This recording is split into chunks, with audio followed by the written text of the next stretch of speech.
pirate ships, booty, stealing pirates, walk the plank.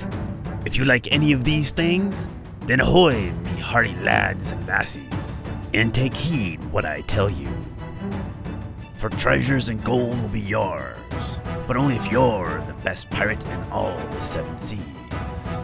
Me game is called Get That Pirate's Booty. And if you want to take home the treasure, you'll have to steal it first. It's easy to learn and easy to play, but you're going to need strategy in order to be the greatest pirate on all the 7 seas. The game begins when each player is given 7 cards and a pirate coin. There are 3 types of cards: treasure cards, action cards, and challenge cards.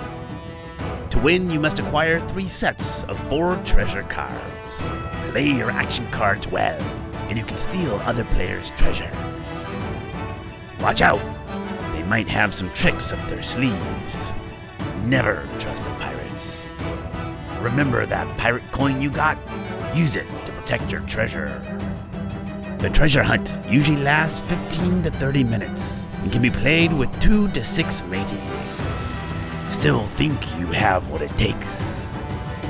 Back our Kickstarter today and get the game before Christmas.